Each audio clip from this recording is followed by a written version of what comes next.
أضفيت على الحسن العبقى فالورد تضوع واعتنقا حسن يا رب لنا الخلقا طهره فلا يحوي نزقا أضفيت على الحسن العبقى فالورد تضوع واعتنقا حسن يا رب لنا الخلقا طهره فلا يحوي سبحانه وتعالى ما دام صفاتك أي تلمامها وليهي وإن أبوري وإن ليهي وإن معموله ونعمي وناك استوي نسيي وحق إنه يقول لي يا رب سبحانه وتعالى إنه ينقنا الدوام الدبا وإنه حقيقينه ujeedada ilaahay inoo abuuray saaxiib wanaagsan dooro waa dantaada saaxiibka xunna iska ilaali oo ka fogow qofka muuminka ahi hadduu taagan yahay hadduu fadhiyo hadduu jiifo hadduu soconayo hadduu arrin adduunye ku jiro hadduu masaajidka fadhiyo hadduu goobtiisa ganacsi dhex fadhiyo waa mid aan marnaba ilaahay subxaana wa tacaala aan ilaabin qofka masaajid ilaahay daraaddii u dhisa ikhlaasan magac ku dooni maayo maamuusna kuma rabo manfaca adduunyana hadalkeeda baddaa ilaahay buu wax kaga doonayaa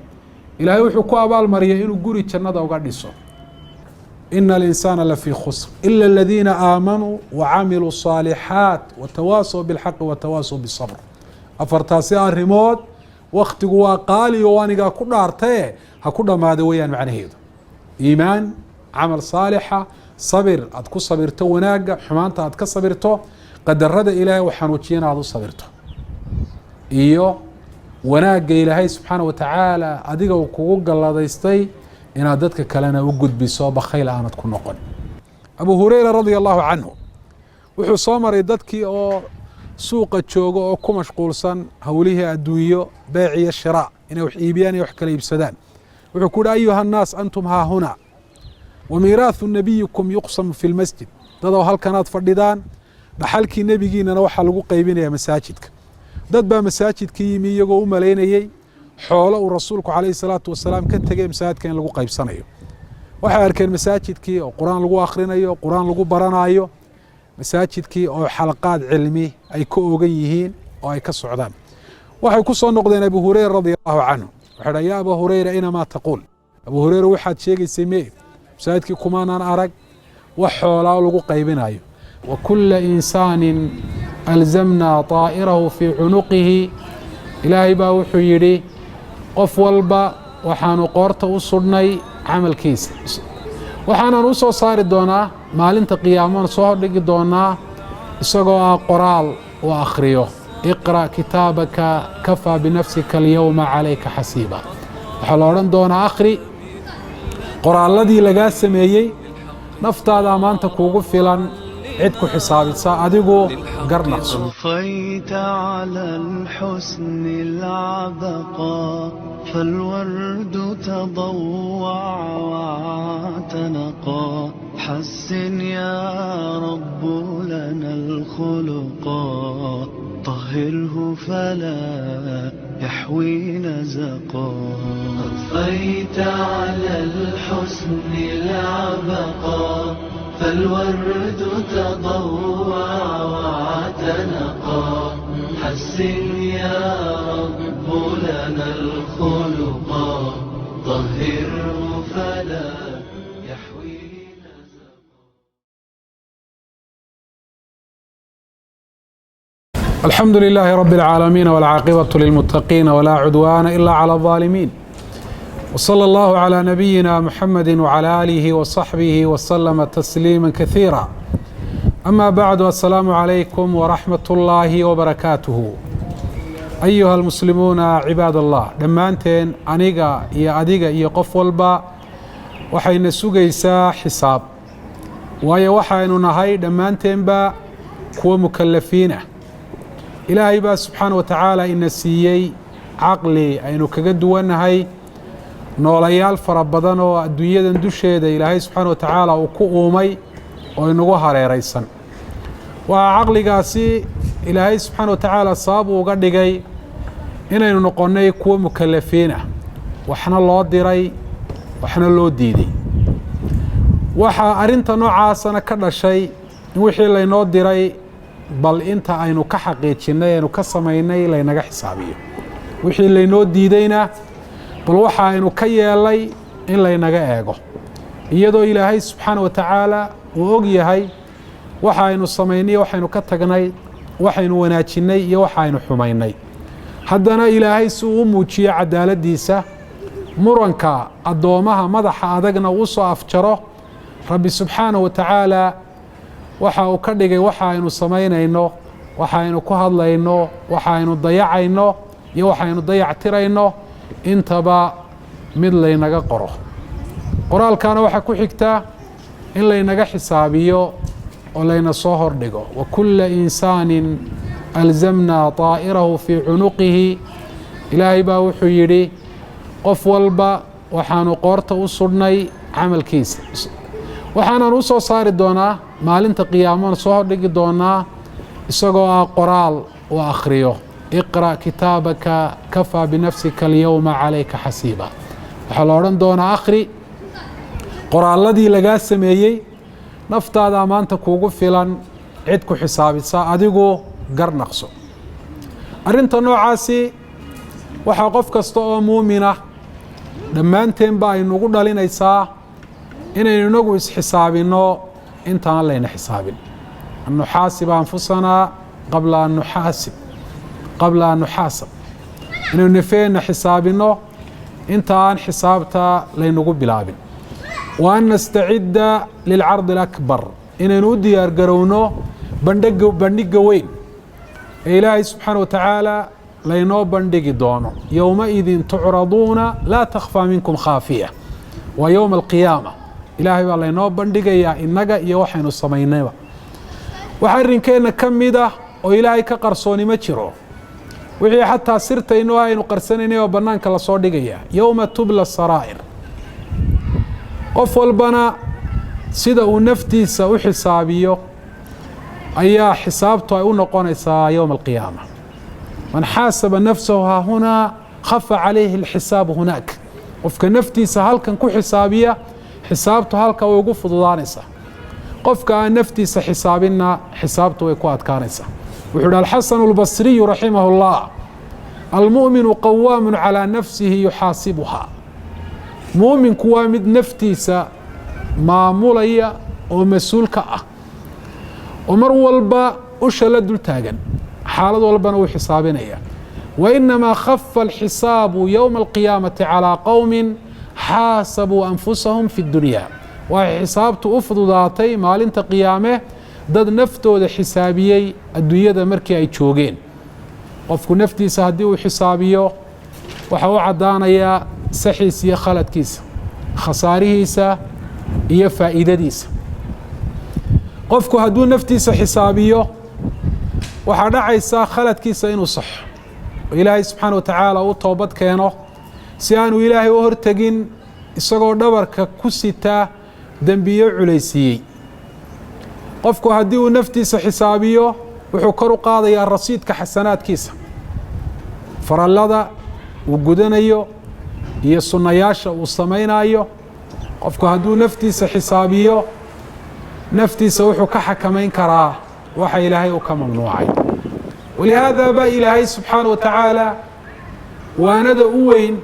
waxa uu inooga dhigay inuu inoo sheegay ilaahay subxaana wa tacaala uu inoo tilmaamay in ilaahay subxaana wa tacaala berri aynu hortegi doono oo xisaabi ayna sugayso yaa ayuha aladiina aamanuu اtaquu اllaha waltandur nafsu maa qadamat ligad ilaahay wuxuu ihi muuminiinta ilaahay ka baqda naf walibana ha eegto qiyaamihii waa berri ilaahay baa la hortegayaa subxaana wa tacaala yowma yaquumu الnaasu lirabbi اlcaalamiin waa maalin dadku ilaahay hor istaagi doonaan ilaahay ka baqda naf walibana ha eegto berri waxay u hormarsatay itaquu llaaha ina allaha khabiiru bima tacmaluun ilaahay ka baqda ilaahay xogagaal buu u yahay wax allaale iyo waxaad samaynaysaan waxaa jira waxyaaba aynu jecel lahay aakhiro aynu la kulanno oo aad iyo aad ay noo faraxti gelinayso ilaahay subxaana wa tacaala inaynu la hor tagno maanta ayaynu fursad haysanaa anigii adiguba waxaynala gudboon wax kastoo aynu jecel lahay aakhiro ilaahay inaynu la hor tagno maanta inaynu samayno wax kastoo aynu dhibsanayno aakhiro ilaahay subxaana watacaala inaynu la hor tagnana maanta in aynu ka fogaano nafteenna aynu ka dheerayno naftan ilaahay subxaana watacaala uu ku geliyey ayuha alcabdu lmuslim waa naf dhibaatadeedu ay badan tahay inta ay xumaanta ku farayso ayaa badan ina الnafsa la amaaratun bisuu waa mid xumaan faris badan allaha abuuree xogogaalka u ah ee cidina aanay ka aqoon ayaa sidaa ku sifeeyey oo ku tilmaamay naftaasi waa shariik shuraaka ayaa tihiin haddaad shuraako tihiin qofaad khiyaano ku tuhmayso amaba si aad ku og tahay maxaad yeeshaa anigii adigoo maxaynu samayn lahay waxaad yeelaysaa inaad digtoonaato xisaab aada la daba taagnaato maxayna soo galay maxaad iibisay shaygaasi halkuu ku baxay arrintaa kharashka ku baxay caddaynteedii soo bandhig maxaa khasaaraha maxaa daliil iyo calaamadu ah aad caddayn u haysaa inuu khasaara inugu dhacay xisaab baad la daba taagnaanaysaa naftaadu haddaanad xisaab la daba taagnaan waxaanu shaki ku jirin way ku khiyaamaynaysaa innahaa wallaahi shariikun khawaan ilaahay baan ku dhaartee waa midaad shuraako tihiin khiyaamadiisuna ay badan tahay qofka muuminka ahi wuxuu leeyahay raasamaal waxaa kaloo uu helaa adduunyada intuu joogo macaash faa'iido iyo ribxi raasamaalkaagu waa inaad samayso faralkii ilaahay uu kuu diray ilaahay uu ku saaray wuxuu ilaahay kaa mamnuucayna inaad ka fogaato macaashka iyo faa'iidadu waa inaad faralka samayntiisa ku darto sunnayaal waxyaabaa makruuhana inaad ka dheeraato nafta maxaa laga xisaabinayaa waxaa laga xisaabinayaa bal horta raasamaalkii raasamaalkii haddii la waayo macnaheedu waxa weeye khasaara ayaa dhacay raasamaalka marka laga xisaabiyo dabadeed ayaa laga xisaabinaya macaashka waxaad ka xisaabinaysaa maalin walba faralladii ilaahay uu u diray maxaad ka yeeshay wixii ilaahay uu ka mamnuucay naftu maxay samaysay maxay sadiisay haddii ay soo baxdo in faralkii ilaahay uu saaray siduu ahaa naftu ay uga soo baxday wixii ilaahay ka mamnuucay in ay ka dheeraatay wanaag iyo guul ayay taagan tahay ee macaashka u gudub oo weydii sunnayaashii salaad sadaqad soom dikri iyo cibaadaadka kale sunnayaashoodii bal waxa ay ka yeeshay habeenkii markaad gogashaada tagto ee naftaada aada la gooni noqoto ee cidina aanay ku helin iyada si gaara ula xisaabtan si aad u seexato adigoo xisaabtii xidhay oo ku xidhay inaad ilaahay uga mahadnaqday wanaaggu ku waafajiyey khalad iyo gaf wixii kaa dhacayna inaad ilaahay subxaana watacaala uga toobad keentay oo adigoo caddeeyey safxada iyo beyjka acmaashaada wixii xumaanta ahaa ka sifeeyey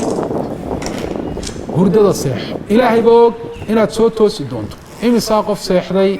aan sooba toosin hala seexanin xisaab xumo iyadoo xuquuqa kuu maqan tahay hala seexanin iyadoo xumaano iyo dayn fara badani ay kuu qoran tahay xisaabtaada sifee oo wanaaji si ilaahay haddii lagu horgeeyo hurdadu waa geeri yare ilaahay lagu horgeeyo subxaana watacaala iyadoo xisaabtu ay ku saxsan tahay wuxuu yidhi alimaam sufyaan ibnu cuyayna raximah اllahu tacaala wuxuu yidhi ibraahim ataymi waxaan takhayulay oo aan sawirtay qofka muslimka waa indheer garad aakhira indhaha oo hor taalla jannadii iyo naartii inuu arko oo kale ayuu ka dhigan yahay waxaan sawirtay anigoo naartii galay walciyaadu biاllah ilahay baynu ka magan gelaynaa oo naartii zaquumkeedii aan cunayo zamahriirkeedii qabowgii naarta ahaana aan cabaayo iyadoo gararkeedii iyo xadhkaheedii adkaa laygu giijiyo oo laygu xidhay markaasaa naftayda markaan xaaladdaa u sawiray waxaan ku udhi xaaladdaa haddaad ku jirto maxaad jeclaan lahayd waxay tihi waxaan jeclaan laha adduunyadii in laygu celiyo oon ilaahay u toobad keeno oo aan sameeyo waxaa naarta kaga badbaado waxaa naftayda u sawiray iyadoo jannadii dhex joogta وحران حريرتي يا سندسكي يا استبرقي نوعية دي حريرتي كلا دونا ونفتو إسلام الرجيسة أما إسرق الرجيسة نعيم كتشنا دي لهاي كديارية لحديث مركزا وحان اللي نفى محات شعران لهاي هداد هيركا يدرجات قاري لهاي واحد تري إن الدنيا دي اللي يقول عليه وأن سماية وحساب النقطة إن نعيم كان اللي يكون ليه وهي تشنا درجات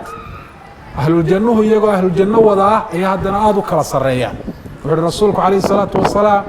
أهل الجنة وحيصوت المامان أو يستصان قريو آدي آدو كسرية قاركود سيدا دادك الدنيا تشوغا يستصان حدقاها آد كأفق اتشيهوين كالصمدة كل برسن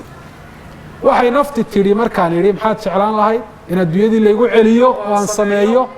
وحنا عيم كان اللي يقول زياديو واللي يقول كرديو waxaan ku uri maanta ayaad haddaba adduunyadii joogtaa oo fursadii haysataa khaladkaaga aad sixi kartaa wanaagaagana aad kordhin kartaa oo ziyaadin kartaa laakiin naftu haddii ay kaa baxdo dib u celinina ma jirto fursadaasina way gooday saas ayay tahay aniga iyo adiguba nafteenna inaynu u horkeenno jannada iyo naciibkeeda naarta iyo cadaabkeeda waarinta noocaasi qayb ay ka noqoto naftu in ay xisaabtanto aniga iyo adiguba nafeena aynu xisaabino inta aan layna xisaabin acmaasheennana aynu miisaanno inta aan laynoo miisaamin mar haddii layna xisaabiyo waxaa xisaab ku xigaa la abaalmarin ilaahay baa maaliki yowmiddiin mar haddii miisaanka laynoo saaro waxa ku xigaa waa in laynagu abaalmariyo faman haqulat mawaasiinuhu fahuwa fii ciishatin raadiya qofka miisaanka wanaagu cusleeyaa nolol wanaagsan buu geli doonaa amaa man khafat mawaasiinuhu fa ummuhu haawiya ka miisaankiisu uu dhinmo ee uu hooseeyana hoygiisu waa haawiya ilaahay haawiyaha inaga badbaadiyo dadku aad bay ugu xisaabtamaan adduunyadooda khasaarahana ay uga ilaaliyaan waxaad arki kartaa ma aad maqli kartaa qof habeenkii meheradiisa hoosta intuu ka soo xidho goobtiisa ganacsi ku raagaya subaxiina laga yaabo salaada subax inay dhaafto ama isagoo hurdo badani wejigiisa ka muuqato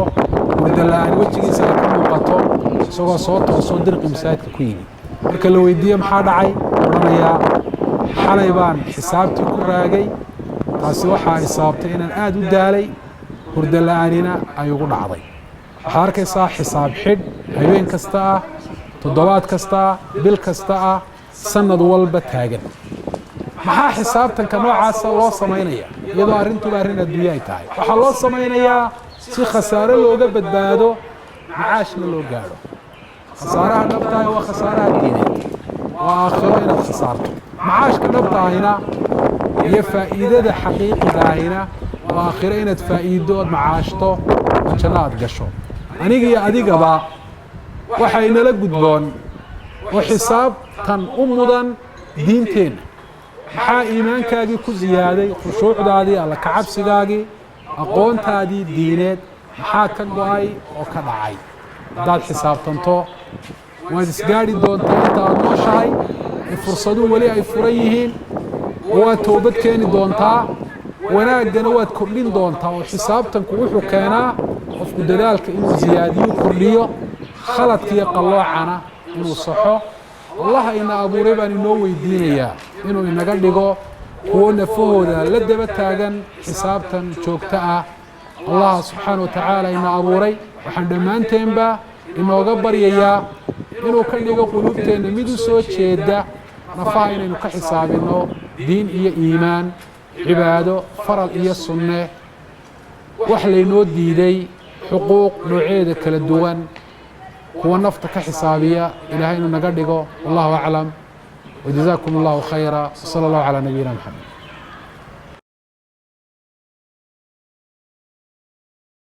أضفيت على الحسن العبقى فالورد تضوع واعتنقا حسن يا رب لنا الخلقا طهره فلا يحوي نزقا